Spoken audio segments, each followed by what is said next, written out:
ദൈവത്തിന് സ്തോത്രം. എല്ലാവർക്കും കർത്താവായ യേശുക്രിസ്തുവിൻ്റെ നാമത്തെ എൻ്റെ സ്നേഹവന്ദനം. പ്രിയമുള്ളവരെ, നമ്മൾ അപ്പോസ്തല പ്രവൃത്തിയുടെ പഠനത്തിൽ നിന്നും 4-ാമത്തെ പാർട്ട്, 1-ാം അധ്യായം 2-ാം അധ്യായവും നമ്മൾ ഏകദേശം ഒക്കെയും അല്പം ചിന്തിച്ചതിൽ കൂടെ ഇന്ന് 5-ാമത്തെ പാർട്ടിലേക്ക് നമ്മൾ കടന്നു വന്നിരിക്കുകയാണ്. ഇത് വളരെ ഏറ്റവും പ്രധാനപ്പെട്ട ചില വിഷയങ്ങളാണ് ഇന്ന് നമ്മൾ പങ്കുവയ്ക്കാൻ ആഗ്രഹിക്കുന്നത്. പലർക്കും ഇതുവരെയും ക്ലിയർ ആകാത്ത ചില ഭാഗങ്ങളും ഉണ്ട്. അതുകൊണ്ട് വളരെ ശ്രദ്ധയോടെ പ്രാർത്ഥനയോടെ എല്ലാവരും മുഴുവനും ഇത് കേൾക്കുവാൻ ദൈവത്തിൻ്റെ പരിശുദ്ധാത്മാവെ നിങ്ങളെല്ലാവരെയും സഹായിക്കട്ടെ. അത് നമ്മുടെ ജീവിതത്തിൽ അനുഗ്രഹത്തിന് കാരണമായി തീരട്ടെ എന്ന പ്രാർത്ഥനയോടെ 5-ാമത്തെ ഭാഗത്തിലേക്ക് നമുക്ക് കിടക്കാം. ഇന്നത്തെ ചിന്ത, what are the definite works of the Holy Spirit? പരിശുദ്ധാത്മാവിൻ്റെ വാസ്തവമായിട്ടും പരിശുദ്ധാത്മാവിൻ്റെ പ്രവർത്തനങ്ങൾ എന്തൊക്കെയാണെന്ന് നമുക്ക് വചനത്തിൽ കൂടെ പരിശോധിക്കാം. വളരെ പ്രധാനപ്പെട്ട ഒരു 1-ാമത്തെ ഭാഗം, 1-ാമത്തെ പോയിൻ്റ്, ആത്മാവ് വന്നപ്പോൾ ഒന്നാമത് സംഭവിക്കേണ്ടത് വീണ്ടും ജനനമാണ് എന്നുള്ള കാര്യമാണ്, റീജനറേഷൻ. അതിന് യോഹന്നാൻ 3-ാം അധ്യായത്തിൻ്റെ 5-ാം വാക്യം വായിക്കാം. ആമേൻ ആമേൻ, ഞാൻ നിന്നോട് പറയുന്നു, വെള്ളത്താലും ആത്മാവിനാലും ജനിച്ചില്ല എങ്കിൽ ദൈവരാജ്യത്തിൽ കടപ്പാൻ ആർക്കും കഴിയുകയില്ല. ഏറ്റവും പ്രധാനപ്പെട്ട ഒരു വാക്യമാണ്. വെള്ളത്താലും ആത്മാവിനാലും ജനിച്ചില്ല എങ്കിൽ ആർക്കും ദൈവരാജ്യത്തിൽ കടപ്പാൻ കഴിയുകയില്ല. അപ്പോൾ പരിശുദ്ധാത്മാവിനാൽ ജനിക്കണം. അതാണ് 1-ാമത്തെ പോയിൻ്റ്. 2-ാമത്തേത്, വീണ്ടും ജനിച്ച വ്യക്തിയിൽ ആത്മാവ് ഉള്ളിൽ നിരന്തരം വസിച്ചുകൊണ്ടിരിക്കണം. ആത്മാവിനെ കെടുത്തിക്കളയരുത്, നിന്ദിച്ചു വിടരുത്. റോമർ 8-ാം അധ്യായത്തിൻ്റെ 9-ാം വാക്യം, നിങ്ങളോ ദൈവത്തിൻ്റെ ആത്മാവ് നിങ്ങളിൽ വസിക്കുന്നു എന്ന് വരികിൽ ജഡസ്വഭാവമുള്ളവരല്ല, ആത്മസ്വഭാവമുള്ളവരത്രേ. ക്രിസ്തുവിൻ്റെ ആത്മാവില്ലാത്തവൻ അവനുള്ളവനല്ല. അപ്പോൾ ദൈവത്തിൻ്റെ ആത്മാവ് നമ്മളിൽ വസിക്കുന്നുണ്ട് എന്ന് വരികിൽ പിന്നെ നമ്മൾ ജഡസ്വഭാവമുള്ളവരല്ല, ആത്മസ്വഭാവമുള്ളവരത്രേ. അപ്പോൾ നമ്മളിൽ വസിക്കണമെന്നാണ് പറഞ്ഞിരിക്കുന്നത്. അതായത് ഉള്ളിൽ നിരന്തരം, ആത്മാവ് നമ്മുടെ ഉള്ളിൽ നിരന്തരം വസിക്കണം. അപ്പോസ്തല പ്രവൃത്തിക്കകത്ത് നമ്മൾ കാണുന്ന പത്രോസിൻ്റെ പ്രസംഗത്തിൽ, അപ്പോസ്തല പ്രവൃത്തി 4:8,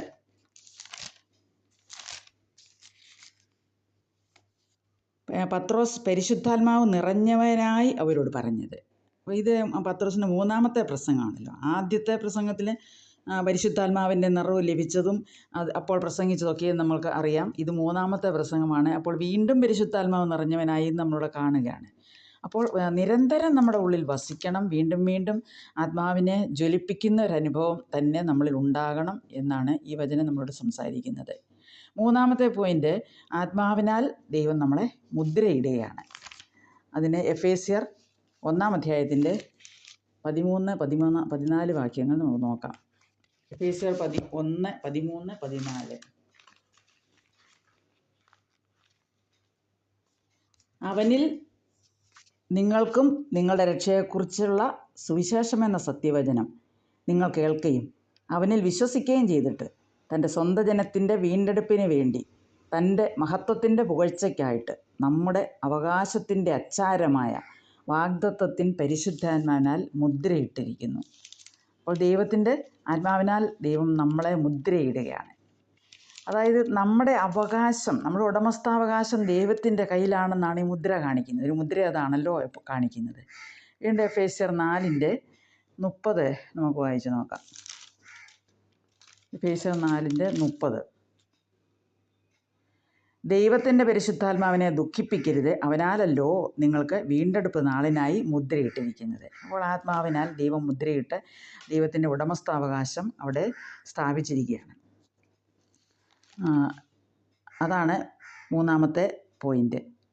4-ാമത്തേത്, അപ്പോസ്തല പ്രവൃത്തി 2-ാം അധ്യായത്തിൻ്റെ 4-ാം വാക്യം, എല്ലാവരും പരിശുദ്ധാത്മാവ് നിറഞ്ഞവരായി. 2:4, എല്ലാവരും പരിശുദ്ധാത്മാവ് നിറഞ്ഞവരായി. അന്ന് അവിടെ കൂടി വന്നിരുന്ന ഓരോരുത്തരുടെ മേലും പരിശുദ്ധാത്മാവിനാൽ നിറയപ്പെട്ടു. പരിശുദ്ധാത്മാവ് സഭയിലേക്ക് ഇറങ്ങി വന്ന സംഭവമാണല്ലോ അപ്പോസ്തല പ്രവൃത്തി 2 കാണുന്നത്. ഭൂമിയിലേക്ക് നിരന്തരം ദൈവമക്കളോടുകൂടെ വസിക്കേണ്ടതിന് വന്നപ്പോൾ സഭയിലേക്ക് മാത്രമല്ല ഓരോ വ്യക്തികളുടെ മേലും പരിശുദ്ധാത്മാവിനാൽ നിറയപ്പെട്ടു. എല്ലാവരും പരിശുദ്ധാത്മാവിനാൽ നിറഞ്ഞവരായി, ഫിൽഡ് വിത്ത് ഹോളി സ്പിരിറ്റ്. നമുക്ക് പരിശുദ്ധാത്മാവിൻ്റെ നിറവും പരിശുദ്ധാത്മാവിൻ്റെ അഭിഷേകവും ഇത് രണ്ടിൻ്റെയും വ്യത്യാസം എന്താണെന്ന് പലപ്പോഴും നമുക്കത് ഗ്രഹിക്കാൻ കഴിയാതെ പോകുന്നുണ്ട്. എന്നാൽ ഈ പരിശുദ്ധാത്മാവ് ആദ്യമായി ഇറങ്ങി വരുമ്പോൾ തന്നെ അവരിൽ ഓരോരുത്തരുടെ മേൽ പതിഞ്ഞു, അവരുടെ ഉള്ളിൽ പരിശുദ്ധാത്മാവ് നിറഞ്ഞു എന്നാണ് നമ്മളിവിടെ കാണുന്നത്. വീണ്ടും 4-ാമത്തേതാണ്, അടുത്ത പോയിൻ്റാണ് സ്നാനം, പരിശുദ്ധാത്മാവിൻ്റെ സ്നാനം. അതിന് 1-ാമത്തെ അധ്യായത്തിൻ്റെ അപ്പോസ്തല പ്രവൃത്തി 1-ന്റെ 5 യോഹന്നാൻ വെള്ളം കൊണ്ട് സ്നാനം കഴിപ്പിച്ചു, നിങ്ങൾക്കോ ഇനി ഏറെ നാൾ കഴിയും മുൻപേ പരിശുദ്ധാത്മാവ് കൊണ്ട് സ്നാനം ലഭിക്കും എന്ന് കൽപ്പിച്ചു. അപ്പോൾ യേശു ശിഷ്യന്മാരോട് പറഞ്ഞൊരു കാര്യമാണല്ലോ. യോഹന്നാൻ വെള്ളം കൊണ്ട് ആണ് സ്നാനം കഴിപ്പിച്ചത്, എന്നാൽ നിങ്ങൾക്കിനി ഏറെ നാൾ കഴിയും മുൻപേ പരിശുദ്ധാത്മാവ് കൊണ്ട് സ്നാനം ലഭിക്കുമെന്ന് കൽപ്പിച്ചു. അഭിഷേകം, ഇതാണ് സ്നാനം അല്ലെങ്കിൽ അഭിഷേകം എന്ന് പറയുന്നത്. ഫിൽഡ് എന്ന് പറഞ്ഞാൽ എൻ്റെ അകത്തെ മനുഷ്യനില്ലേ എന്നെ നിയന്ത്രിക്കുന്നത് ഇനി പരിശുദ്ധാത്മാവാണ്, അകത്ത് നിറഞ്ഞിരിക്കുകയാണ്. സ്നാനം അത് അകത്തും പുറത്തും, അതായത് ഇമ്മേഴ്സ്ഡ്. സ്നാനം എന്ന് പറയുമ്പോൾ നമുക്കറിയാം നമ്മൾ വെള്ളത്തിനകത്ത് മുഴുവനോട് ഇമ്മേഴ്സ് ആകുകയാണല്ലോ. സ്നാനപ്പെടുക എന്ന് പറയും, വെള്ളത്തിനകത്ത് പൂർണ്ണമായിട്ടും നമ്മളെ സ്നാനപ്പെടുത്തി എടുക്കുക എന്ന് പറഞ്ഞൊരു അനുഭവം. അകത്തും പുറത്തും എല്ലാം നമ്മളെ സ്നാനപ്പെടുത്തുന്നതായ ശരീരമാസകലം എല്ലാ സ്ഥലത്തും പരിശുദ്ധാത്മാവ്. അപ്പോൾ ഇപ്പോൾ 4-5 കാര്യങ്ങളാണ് നമ്മൾ ചിന്തിച്ചത്. ഒന്നാമതായത് പരിശുദ്ധാത്മാവ് വരുമ്പോൾ പരിശുദ്ധാത്മാവ് ആണ് നമ്മളെ വീണ്ടും ജനിപ്പിക്കുന്നത്. ആത്മാവിൽ ജനിക്കണം. ജഡത്തിൽ ജനിച്ചവർ ആത്മാവിൽ ജനിക്കണം. രണ്ടാമത് പരിശുദ്ധാത്മാവ് നമ്മൾ നിരന്തരം വസിക്കണം. ആത്മാവ് നിങ്ങളോ പരിശുദ്ധാത്മാവ് നിങ്ങൾ വസിക്കുന്നു എന്ന് വരികിൽ നിങ്ങൾ ദൈവത്തിനുള്ളവരാണ്, ജഡത്തിനുള്ളവരല്ല, ആത്മസ്വഭാവമുള്ളവരാണ്. പിന്നെ നമ്മളെ മുദ്രയിടുന്നു. എഫേസ്യ ലേഖനത്തിൽ നമ്മൾ വായിച്ചു, വീണ്ടെടുപ്പിൻ നാളിനായിട്ട് നമ്മളെ മുദ്രയിട്ടിരിക്കുന്നു. അത് വീണ്ടെടുപ്പ് വരെയും നമുക്ക് ആ ദൈവത്താൽ നൽകപ്പെട്ട മുദ്ര അവിടെ ഉണ്ടായിരിക്കണം. മുദ്ര നമുക്ക് തരുന്നത് തന്നെ നമുക്കറിയാമല്ലോ, നമ്മൾ ദൈവത്തിൻ്റെ ഉടമസ്ഥനാണെന്ന്, ദൈവമാണ് നമ്മുടെ ഉടമസ്ഥൻ എന്നുള്ളത് അദൃശ്യലോകത്തിനത് കാണുവാൻ സാധിക്കും. നമ്മളിപ്പോൾ ആരുടെ വകയാണ്. പിന്നെ നമ്മളെ ഫിൽ ചെയ്യും, നിറയ്ക്കുന്നു. അടുത്തത് നമ്മെ സ്നാനപ്പെടുത്തുന്നു അല്ലെങ്കിൽ അഭിഷേകം ചെയ്യുന്നു. ഇത് അകത്തും പുറത്തും എല്ലാം പൂർണ്ണമായി നമ്മളെ അഭിഷേകം ചെയ്യുന്ന ഒരവസ്ഥയാണ്. ഇവയെല്ലാം അപ്പോസ്തല പ്രവൃത്തി 2-ാം അധ്യായത്തിൽ ഇതെല്ലാം സംഭവിച്ചതായ കാര്യങ്ങളാണ് നമ്മൾ കാണുന്നത്. അന്നുള്ളായിരുന്ന സഭയ്ക്ക് എന്തുകൊണ്ടാണ് നമ്മളെ ഇതുപോലെ ദൈവം പരിശുദ്ധാത്മാവിനെ നമ്മുടെ ഉള്ളിലും പുറത്തും എല്ലാമായി തന്ന് നമ്മളെ വിടുന്നത്? നമ്മളെ തന്നെ വിട്ടാൽ ശരിയാകുകയല്ലെന്ന് ദൈവത്തിനറിയാം. നമ്മളെല്ലാവരും ആടുകളെപ്പോലെ തെറ്റിപ്പോയിരുന്നു, ഓരോരുത്തൻ താൻ്റെ വഴിക്ക് തിരിഞ്ഞിരുന്നു എന്ന് യെശയ്യാ 53 നമ്മൾ കാണുന്നുണ്ടല്ലോ. ഓരോരുത്തരെയും വിട്ടുകഴിഞ്ഞാൽ അവനവൻ്റെ ഇഷ്ടത്തിനനുസരിച്ച് ജീവിക്കും. അതുകൊണ്ടാണ് നമ്മളെ നിയന്ത്രിച്ച് ആത്മാവിൻ്റെ വഴിയിൽ അവരുടെ ചട്ടങ്ങളെ മുമ്പോട്ട് വഴി നടത്താനായിട്ടാണ് യേശു എൻ്റെ ഉള്ളിൽ വന്ന് വസിക്കുകയാണ്. അത് ആത്മാവായിട്ടാണ് വന്ന് വസിക്കുന്നത്. എന്തിനാണ് വന്നത്? എന്നെ വഴി കാണിച്ച് ശരിയായ തരത്തിൽ ജീവിതം മുൻപോട്ട് കൊണ്ടുപോകാൻ. നമ്മെ നിയന്ത്രിക്കാനോ വഴി പറഞ്ഞു തരാനോ ആരുമില്ലെങ്കിൽ മിക്കവാറും വഴിതെറ്റിപ്പോകാനുള്ള എല്ലാ സാധ്യതകളുമുണ്ട്. പരിശുദ്ധാത്മാവിനെ എൻ്റെ ഉള്ളിലാക്കി, പരിശുദ്ധാത്മാവ് എൻ്റെ ഉള്ളിൽ വസിക്കുന്നു, എന്നെ ഗൈഡ് ചെയ്യും, പാപത്തെക്കുറിച്ച് എനിക്ക് ബോധം വരുത്തും, ബലപ്പെടുത്തും, വഴി അറിയാൻ മേലെങ്കിൽ വഴി പറഞ്ഞു തരും, യേശു പഠിപ്പിച്ച കാര്യം മറന്നുപോയാൽ അവയൊക്കെ ഓർമ്മപ്പെടുത്തും, സകല സത്യത്തിലും വഴി നടത്തും. അപ്പോൾ ദൈവത്തിൻ്റെ ഒരു പ്രവൃത്തിയാണ്. ദൈവം തന്നെ എൻ്റെ ഉള്ളിൽ വന്നു വസിക്കുന്നു. എത്ര അത്ഭുതകരമായ ഒരു അനുഭവമാണിത്. ഇത് ദൈവത്തിൻ്റെ ആ കൃപയാൽ നമ്മുടെ ദൈവം തന്നെ തൻ്റെ മക്കളുടെ ഉള്ളിൽ വന്ന് വസിക്കുന്നത്. അതിന് ചെയ്യേണ്ടത് വീണ്ടും ജനനം പ്രാപിക്കണം. അങ്ങനെ നമ്മുടെ ഈ പോയിൻ്റുകൾ ഇല്ല എങ്കിൽ വീണ്ടും ജനിക്കാത്തൊരു വ്യക്തി ഒരിക്കലും ദൈവരാജ്യത്തിൻ്റെ പടി പോലും കടക്കുകയില്ല. ദൈവരാജ്യത്തിൻ്റെ പടി കടന്ന് അങ്ങോട്ട് ചെന്ന് കഴിഞ്ഞാലാണല്ലോ നമുക്ക് പ്രതിഫലമൊക്കെ കിട്ടുന്നത്. ഇവിടെ എന്തെല്ലാം നന്മ പ്രവൃത്തികൾ ചെയ്തിട്ട് എനിക്ക് അവിടെ ചെല്ലുമ്പോൾ പ്രതിഫലം ലഭിക്കുമെന്ന് വിചാരിച്ചുകൊണ്ടിരിക്കുന്നവർ വീണ്ടും ജനിച്ചില്ല എങ്കിൽ ആ പടി കടന്ന് അങ്ങോട്ട് കടന്നു ചെല്ലാൻ പോലും സാധിക്കുകയില്ല. പിന്നെ വീണ്ടെടുപ്പ് നാളിനായി ശരീരത്തിൻ്റെ നമുക്ക് ആത്മാവിൻ്റെ വീണ്ടെടുപ്പാണ് നടന്നിരിക്കുന്നത്. സോൾ പ്രാണൻ്റെയും വീണ്ടെടുപ്പ് നമുക്ക് നടന്നിട്ടുണ്ട്. എന്നാൽ ശരീരത്തിൻ്റെ വീണ്ടെടുപ്പ് ഇനി നടക്കാനുണ്ട്. ശരീരം ഈ പാപമയമായ ജഡമയമായ ശരീരമായതുകൊണ്ട് അത് അവസാനം വരെ അത് കർത്താവിൻ്റെ വരവിങ്കൽ മാത്രമാണ് നമുക്ക് ശരീരത്തിന് പൂർണ്ണമായ വീണ്ടെടുപ്പ് ലഭിക്കുന്നത്. അത് നമുക്ക് ദൈവം തരും. കർത്താവിനെ നമുക്ക് തന്നവൻ അവനോടുകൂടെ സകലതും നമുക്ക് നൽകാതിരിക്കുമോ എന്ന് റോമർ 8-ാം അധ്യായത്തിൽ നമ്മൾ വായിക്കുന്നുണ്ട്. അതുകൊണ്ട് ഇതുവരെയും നമ്മളെ നടത്തിയ ഈ ദൈവം ആ തേജസ്കരണം എന്നുള്ളതായ ആ ഗ്ലോറി നമുക്ക് തരാതിരിക്കുകയില്ല. തൻ്റെ ഏകജാതനായ പുത്രനെ തന്നെ തന്ന കർത്താവ് നമ്മുടെ തേജസ്കരണത്തിൻ്റെ സമയം വരെയും നമ്മളെ കൊണ്ടുപോകും. ഇതുവരെയും നടത്തിയത് ദൈവം തന്നെയാണെങ്കിൽ അവൻ്റെ ആ ഗ്ലോറിയും നമുക്ക് തരും. ശരീരത്തിൻ്റെ വീണ്ടെടുപ്പ് നമുക്ക് തരും. അത് നമുക്ക് ഉറച്ച് വിശ്വസിച്ച് അവരോട് അനുസരണമുള്ളവരായിട്ട് തന്നെ ജീവിക്കുവാൻ, നമ്മുടെ ജീവിത സ്വഭാവത്തിന് രൂപാന്തരം ഉണ്ടാകുവാൻ ആണ് നമ്മൾ ഈ ദൈവവചനമൊക്കെയും പഠിക്കുന്നത്. അപ്പോൾ എൻ്റെ ശരീരം ദൈവത്തിൻ്റെ ഉടമസ്ഥതയിലാണ്. അതിനാണ് ദൈവം മുദ്രയിട്ടിരിക്കുന്നത്. വീണ്ടെടുപ്പ് നാളിനായി നമ്മളെ മുദ്രയിട്ടിരിക്കുന്നു. ഈ മുദ്ര കാണുമ്പോൾ സാത്താനും അദൃശ്യലോകത്തിനൊക്കെ മനസ്സിലാകും ഇവൻ യേശുവിൻ്റെ വകയാണ്. ഈ മുദ്രയുണ്ടെങ്കിൽ നമുക്കത് കാണാൻ കഴിയുകയില്ലായിരിക്കും. എന്നാൽ അദൃശ്യലോകത്തിന് അത് കാണുവാൻ കഴിയും. യേശുവിൻ്റെ കയ്യിൽ നിന്നും ആർക്കും യേശുവിൻ്റെ ആടുകളെ പിടിച്ചു പറിച്ചു കൊണ്ടുപോകാൻ കഴിയുകയില്ല. യോഹന്നാൻ്റെ സുവിശേഷത്തിനകത്ത് നമ്മൾ 10-ാം അധ്യായത്തിനകത്ത് നമ്മൾ വായിക്കുന്നുണ്ടല്ലോ, മോഷ്ടിപ്പാനും അറുപ്പാനും മുടിപ്പാനുമാണ് കള്ളൻ വരുന്നത്, എന്നാൽ കർത്താവിൻ്റെ മുദ്രയേറ്റവരെ പിടിച്ചു കൊണ്ടുപോകാൻ സാത്താന് സാധ്യമല്ല. വെറുതെ ഒരു മുദ്ര വച്ചിരിക്കുന്നതല്ല, വീണ്ടെടുപ്പ് നാൾ വരെ നമ്മളെ മുദ്രയിട്ടിരിക്കുകയാണ്. ഞാൻ മരിച്ചാൽ അവനോട് കൂടെ ആയിരിക്കും, അല്ലെങ്കിൽ അവൻ വന്നാൽ അവനോടുകൂടി എടുക്കപ്പെടും എന്നുള്ളതിൻ്റെ ഒരു തെളിവാണ് ഈ മുദ്ര. നമുക്ക് വെളിപ്പാട് പുസ്തകത്തിനകത്തൊരു മുദ്രയെക്കുറിച്ച് എല്ലാവർക്കും അറിയാവുന്ന കാര്യമുണ്ടല്ലേ. വേറൊരു മുദ്ര അടിക്കാൻ വരുന്ന ഒരുത്തനുണ്ട്. ഒരു മുദ്രയുള്ളവൻ്റെ മേളിൽ വേറൊരുത്തനെ മുദ്ര അടിക്കാൻ പറ്റുകയില്ല. അതുകൊണ്ട് ഈ 666 എന്ന് പറയുന്നതായ സംഖ്യയെക്കുറിച്ചൊന്നും നമുക്ക് ഭയപ്പെടേണ്ട ആവശ്യമില്ല. നമ്മളെ വീണ്ടെടുപ്പ് നാൾ വരെയും ദൈവത്തിൻ്റെ പരിശുദ്ധാത്മാവിനാൽ മുദ്രയിട്ടിരിക്കുകയാണ്. അതുകൊണ്ട് ദുഷ്ടൻ്റെ മുദ്ര നമ്മുടെ മേൽ ഏൽക്കുകയില്ല.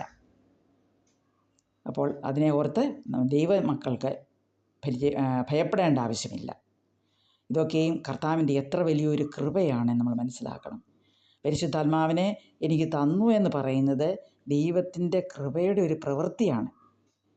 അത് നമുക്കൊരിക്കലും തനിയെ നേടാൻ കഴിയുന്നതല്ല. നമ്മുടെ പ്രവൃത്തികൾ കൊണ്ടോ നമ്മളുടെ പണം കൊണ്ടോ യാതൊരു നന്മകൾ കൊണ്ടും നമുക്ക് നേടാൻ കഴിയുന്നതല്ല. ദൈവം കൃപയാൽ നമുക്ക് തന്നിരിക്കുന്നതാണ്. എന്നാൽ തന്നെ അനുസരിക്കുന്നവർക്ക് അവനത് തരികയും ചെയ്യും.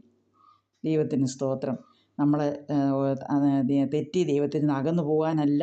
കർത്താവ് എനിക്കൊരു യജമാനനുണ്ട്, യജമാനൻ്റെ ഇഷ്ടമാണ് എൻ്റെ ഇഷ്ടം എന്നുള്ളത് ആ സത്യത്തെ ഏറ്റെടുത്ത് അനുസരിച്ച് ജീവിക്കുന്നവർക്ക് ദൈവം തൻ്റെ കൃപയാൽ ആ ദൈവത്തിൻ്റെ പരിശുദ്ധാത്മാവിനെ നമ്മുടെ ഈ പറഞ്ഞ പോലെ അവസ്ഥയിലെല്ലാം ദൈവം നമുക്ക് തരിക തന്നെ ചെയ്യും.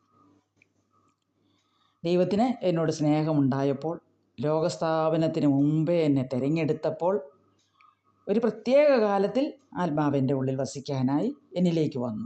അതാണ് പരിശുദ്ധാത്മാവിനെ അയച്ച സംഭവം നമ്മൾ വായിക്കുന്നത്. അത് നമുക്ക് നമ്മുടെ ജീവിതത്തിലെ ഒരു പ്രത്യേക സമയത്തിൽ നമ്മുടെ ഓരോരുത്തരിലേക്കും ദൈവം അയച്ചിരിക്കുകയാണ്. ആത്മാവിനെ തന്നു എന്ന് പറഞ്ഞിട്ട് നമ്മളെ തനിയെ അങ്ങ് വിടുകയല്ല ചെയ്യുന്നത്. അതായത് അപ്പോസ്തലപ്രവൃത്തി 2 നമ്മൾ കണ്ടല്ലോ, രക്ഷിക്കപ്പെടുന്നവരെ കർത്താവ് ദിനംപ്രതി സഭയോട് ചേർത്തുകൊണ്ടിരുന്നു. അപ്പോൾ സഭയോട് ചേർക്കുന്നതും കർത്താവ് തന്നെയാണ്. ആത്മാവിനെ നമുക്ക് തന്ന് വീണ്ടും ജനിച്ച വ്യക്തിയെ അവൻ്റെ ഇഷ്ടത്തിന് അവനെ പറഞ്ഞു വിടുകയല്ല, യേശുക്രിസ്തുവിൻ്റെ ശരീരമാകുന്ന സഭയിൽ തന്നെ നമ്മളെ ചേർത്തിരിക്കുകയാണ്. അതുകൊണ്ടാണ് വീണ്ടും ജനിച്ച വ്യക്തി തനിയെ നിന്നുകൊണ്ടല്ല, വേർപെട്ട സഭയിൽ കർത്താവിനെ ആദിമ നൂറ്റാണ്ടിൽ ആദിമ സഭ എങ്ങനെ ദൈവത്തെ ആരാധിച്ചോ അപ്രകാരം ആരാധിക്കുന്ന ദൈവത്തെ മഹത്വപ്പെടുത്തുന്ന സഭയുടെ ക്രിസ്തുവിൻ്റെ ശരീരത്തിൻ്റെ അവയവങ്ങളായി ഭാഗമായി ഒരു കൂട്ടായ്മയിലേക്കാണ് ദൈവം തന്നെ നമ്മളെ ചേർക്കുകയാണ്. നമ്മൾ അനുസരണം കാണിച്ചാൽ മതി. നമ്മൾ ശരീരത്തിൻ്റെ സഭയുടെ ഭാഗമാകുക എന്നുള്ളത് ഏറ്റവും പ്രധാനപ്പെട്ട കാര്യമാണ്. ഒരു ആത്മീയ ഗൃഹമാകേണ്ടതിന് നമ്മെ ചേർത്ത് വെച്ച് പണിതുകൊണ്ടിരിക്കുകയാണ്. ലോകത്തിൻ്റെയുള്ള ഏത് ഭാഗത്തുള്ള മനുഷ്യരായിക്കോട്ടെ, ഒറ്റയൊരു ഗൃഹമായി ഒരൊറ്റ ശരീരമായി തീരേണ്ടതിന് ചേർത്ത് വെച്ച് ആത്മാവിനാൽ നമ്മളെ ഒന്നിച്ച് പണിത് വരികയാണ്. അപ്പോൾ പരിശുദ്ധാത്മാവ് 3 കാര്യങ്ങൾ ചെയ്യുന്നത്: ഒന്ന്, നമ്മളുടെ ഉള്ളിൽ വന്ന് വസിക്കുന്നു. രണ്ടാമത്, നമ്മളെ പരിശുദ്ധാത്മാവിനാൽ മുദ്രയിട്ടിരിക്കുന്നു. പിന്നെ നമ്മളെ സഭയിൽ ചേർത്തിരിക്കുന്നു, placed into the church. ഇത് രഹസ്യമായിട്ടൊന്നുമല്ല എന്നെ സഭയുടെ ശരീരത്തിൻ്റെ ഭാഗമാക്കി തീർത്തിരിക്കുന്നത്. നമുക്കറിയാം, പരസ്യമായി നമ്മളവനെ ഏറ്റുപറഞ്ഞ് സ്നാനപ്പെടുമ്പോഴാണല്ലോ നമ്മൾ അതിനുശേഷമാണ് സഭയുടെ അംഗം ആകുവാനുള്ള യോഗ്യത തന്നെ നമുക്ക് ലഭിക്കുന്നത്. പരസ്യമായി പാപങ്ങൾ ഏറ്റുപറഞ്ഞ് മാനസാന്തരപ്പെട്ട് സ്നാനപ്പെട്ടില്ല എങ്കിൽ ആ സഭയുടെ അംഗമാകുവാൻ, കർത്താവിൻ്റെ ശരീരമാകുന്ന സഭയുടെ അംഗമാകുവാൻ ഒരു വ്യക്തിക്ക് പോലും അത് സാധ്യമല്ല. നമ്മൾ മറ്റെന്തെങ്കിലുമൊക്കെ നിരൂപണങ്ങൾ, ലോകത്തിലുള്ള ചില ചിന്തകൾ, അതൊക്കെയും മതി, അങ്ങനെയാണ് ഞാൻ ഇതുവരെയും ജീവിച്ചത് എന്ന് ന്യായം പറഞ്ഞിട്ടൊന്നും ഒരു കാര്യവുമില്ല. വീണ്ടും ജനിച്ചില്ല എങ്കിൽ ദൈവരാജ്യത്തിൽ പ്രവേശിക്കുകയില്ല. വീണ്ടും ജനിക്കുന്നത് തന്നെ ഹൃദയത്തിൽ നിന്നും പാപബോധമുണ്ടായി പാപത്തെ ഏറ്റുപറഞ്ഞ് ഉപേക്ഷിച്ച് കർത്താവിനെ സ്വന്തം യജമാനനായി ഹൃദയത്തിലേക്ക് സ്വയം സ്വീകരിക്കുമ്പോഴാണ് വീണ്ടും ജനനം സംഭവിക്കുന്നത്. അപ്രകാരം വീണ്ടും ജനനം ലഭിച്ചവർ പരസ്യമായി യേശുവിനെ ഏറ്റുപറഞ്ഞ് സ്നാനപ്പെടുകയും ചെയ്യണം. അങ്ങനെയുള്ളവരാണ് സഭയുടെ അംഗമായി തീരുന്നത്. അപ്പോൾ അവരെ കർത്താവിൻ്റെ ഒരു കണക്കിലൊരു സഭയുണ്ട്, യൂണിവേഴ്സൽ ചർച്ച്. ആ ചർച്ചിൽ അങ്ങനെയുള്ളവരെ ദൈവം തന്നെ അവരുടെ പേര് എഴുതി ചേർക്കുകയാണ്. പിന്നെ നമുക്ക് കൂട്ടായ്മ, ലോകത്തിൽ ഒരു പ്രാദേശിക സഭയുടെ അംഗമായിരിക്കേണ്ടത് നമുക്ക് ഓരോരുത്തരുടെ ആവശ്യമാണ്. ഓരോരുത്തരും പല സ്ഥലങ്ങളിലാണല്ലോ. അതുകൊണ്ട് നമുക്ക് ഏറ്റവും സമീപമായിട്ടുള്ള സഭകളായിരിക്കും ഏറ്റവും അനുയോജ്യം. അതുകൊണ്ട് വേർപെട്ട സഭയുടെ അംഗമായി ഈ കർത്താവിൻ്റെ ഹിതപ്രകാരം അവനെ ആരാധിച്ച് അവൻ്റെ വരവിന് വേണ്ടി ഒരുമനപ്പെട്ട് ജീവിക്കുവാനുള്ള ആ നിർദ്ദേശങ്ങളൊക്കെയാണ് അപ്പോസ്തലപ്രവൃത്തിയിൽ കൂടെ നമ്മൾക്ക് അറിയിച്ചു തന്നിരിക്കുന്നത്. 2-ാം അധ്യായത്തിൽ നടന്ന കാര്യങ്ങളെല്ലാം നമ്മുടെ ജീവിതത്തിലും സംഭവിക്കണം. അപ്പോസ്തലപ്രവൃത്തി 2-ാം അധ്യായത്തിനകത്ത് വീണ്ടും നമ്മൾ പല പ്രാവശ്യം അത് ഹൃദയപൂർവ്വം വായിച്ചു നോക്കുക. പരിശുദ്ധാത്മാവ് നമ്മളോട് സംസാരിക്കും. അവിടെ നടന്നിരിക്കുന്ന കാര്യങ്ങളൊക്കെയും നമ്മുടെയൊക്കെയും ജീവിതത്തിലും അത് സംഭവിക്കേണ്ടത് തന്നെയാണ്.